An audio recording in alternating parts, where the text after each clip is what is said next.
Hey everybody, JawsJr here for yet another daily adventure. This one involves doing what I do a lot. Quick trip down to the post office to deliver or to drop off some Obsidian.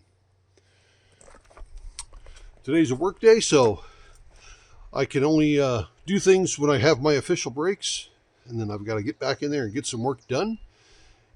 And then, but we'll see what else today transpires and see what else can come up with. Another happy customer in about 2-3 days. Now back to work. I don't know if I want to do this, but yep, I got to.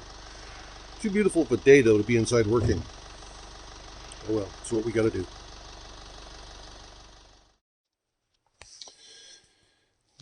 Back in the shop for a quick break from my work. As you can tell though, I'm doing some work in the slab saw, and I am cutting this very plain, not too impressive obsidian. Let's see if you can see it. Quite thin. This is roughly 2.5, 3 millimeters thick. And these are going to be used for doublets, for cabochon doublets. And if you're unsure what those are, that's where I have the top layer of one material and the bottom layer of something else, because I have a bunch of other really thin cabochons, or not cabochon, slabs. Some of these came from my grandfather. So I figured a way out to use it, and that's where you basically glue them together with epoxy.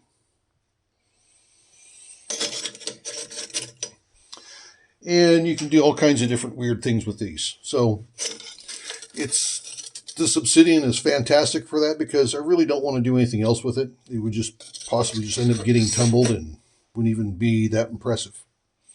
So that's one thing I'm doing. Always trying a way to being creative and come up with things to do with this material that's different. And I have quite a few slabs to sort through and clean up and get straightened up and get sorted and put in their cabinet. As well as, that's some of the Biggs material. Kind of disappointing on that particular chunk. Can't do anything with this one now because it's been cut in oil. And can't stabilize it now. So, lesson learned. It's always a learning process. Speaking of stabilizing, I have a vacuum chamber and a pump. It did not come with this seal, and it would not seal without it. So that finally came in after waiting for it for several weeks. And here, probably in the near future, I will be starting to stabilize this Biggs flame material and seeing if I can actually get this stuff to work. I've got to read up on the procedures for it, but I already have what they call cactus juice, and I will be getting that set up and ready to go. And then after it's done, the vacuum process where you suck out all the air to a negative, pretty significant negative pressure, which is a vacuum. Yeah. Really smart there, JawsJr. You're really smart. And once it quits bubbling, so you know that their air has been taken out between the cracks of the material, and for however long that is. Some people actually let it let their rock sit in a vacuum chamber for 24 hours. I don't know what I'm going to do yet. Then they have to put it in some sort of heat for, I think it's 200 or 225 or 250 degrees for a set period of time. So this will be coming up. I have, again, this material to work on, As well as I have some petrified wood that I really want to get stabilized so I can get some killer slabs out of. And yes, if I make anything out of those and it goes out to you guys, I'll make sure it's stabilized so you know that there's been an extra process involved, so it will not fall apart on you. So if you're interested in this, well, I'm going to do it this way here. Sometime in the future, there'll be plenty of videos on the stabilization of that down there and the petrified wood.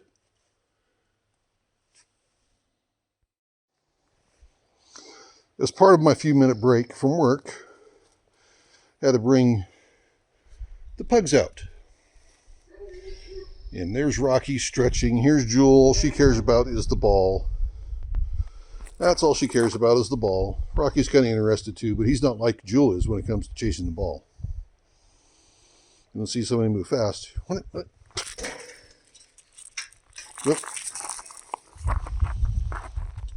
Where's she at? That's all she cares about is the ball. See, look at the tail wag. She's a happy girl. She's a happy girl. She's a happy girl.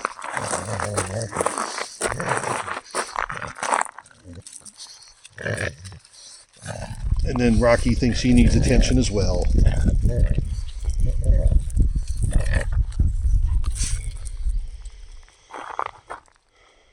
See, look at that intense look. Look at that intense. Yeah, the grass is tall. Got to get it cut.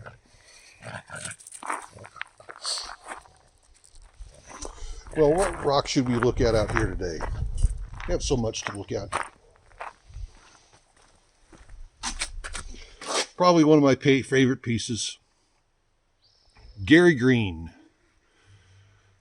Also called now Freedom Jasper, but this was mined when it was still Gary Green, and that's what it should always be called. And yes, that's a big piece too. Look at that. But yep, one of my favorite pieces.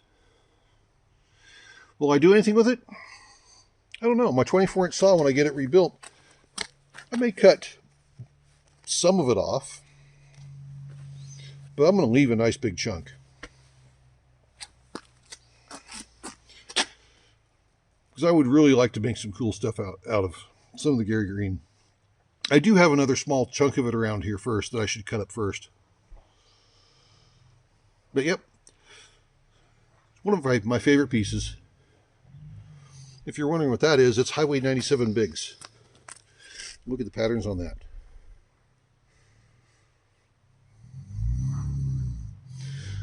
Some pretty cool stuff.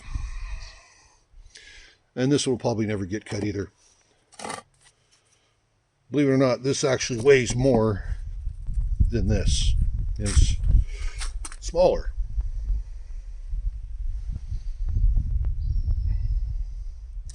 And of course, the missus has her flowers out. She's happy about that.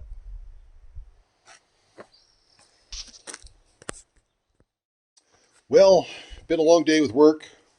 Had to get these blocks of wood brought in here. You're probably wondering, what are these blocks of wood for, Jaws? Well, it's this beautiful piece of Biggs area picture Jasper. It might even be Biggs blue. In this nice flat surface you got right here. Well, you take that flat surface, take one of these blocks of wood down, that is pretty sizable. Is that a 6x6? Cut it down on the compound miter saw. Then you can get your glue of choice. Mine happens to be water glass. Glue it on. Now you can cut this entire thing without any problems. You can line it up perfectly square, exactly how you want it inside the vise of the saw, and just go to town cutting. Start cutting this way here and go all the way through this beautiful chunk of Biggs Picture Jasper.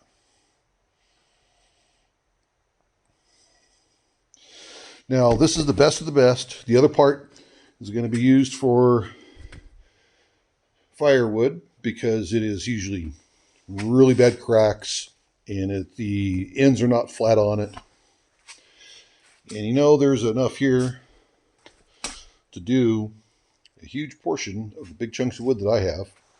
And what's nice is after you're done cutting and you drop this in water to let the final slab come off, you can set it outside in the sunshine for a while and it's ready to go again, like this piece was. I use this piece to cut a chunk and it's just fine. So it's just basically a bigger version of what I've got going on here.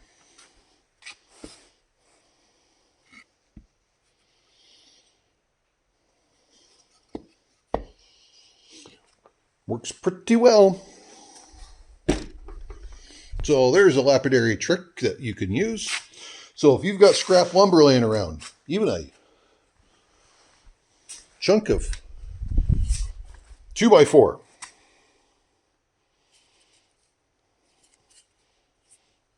you can glue a rock to it and keep cutting it inside your saw.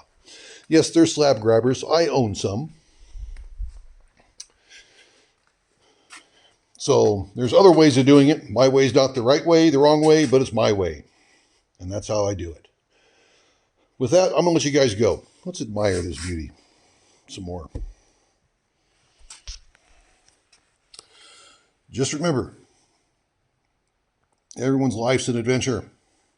Then there's mine sitting here doing these daily adventure videos, which not been so adventurous. Stay tuned. We're going to go through a change. This is the Adventures of JawsJr. Have a good one, everybody. See ya.